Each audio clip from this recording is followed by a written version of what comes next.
என் பொண்டாட்டி இருக்காளே, அவன் வந்ததுக்கு அப்புறம் தான்டா மாந்தோப்பு வாங்கினேன், தென்னந்தோப்பு வாங்கினேன், வாழைத்தோப்பு வாங்கினேன். அவெல்லாம் என்னுடைய தூணுடா.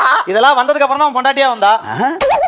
சரி, என் பையன் இருக்கானே, அமெரிக்கால படிக்க வச்சேன் பாரு, அவன் இந்த நாட்டையே மாத்த போறான்றான். அவன் நீ சத்தினா எப்ப இந்த வீட்டை மாத்தலான் இருக்கான்.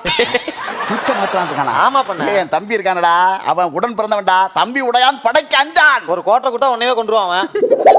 இவ்வளவு? ஆமா பண்ண. என்ன நினைச்சிட்டு இருக்கா? ஒரு நாள் நீ செத்து பார் தெரியும்.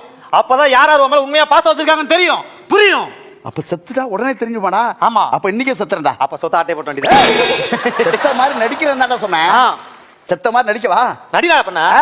நடிச்சா அப்ப உண்மையான சொந்தம் எதுன்னு தெரிஞ்சிடும். ஆட சாவியா ஃபர்ஸ்ட். சரி, செத்த மாதிரி நடிப்போமா? இவனை நம்ப முடியலையே. இவனே கழுத்து பிடிச்சி நடிச்சிருவானோ? அப்படிலாம் பண்ண மாட்டேன் பண்ண. உட்காரு. சரியா? செத்துட்டியா? செத்துட்டா. ஐயோ பண்ண. இப்படி சின்ன வயசுல அல்ப வயசுல போயிட்டே பண்ண. ஐயோ பண்ண.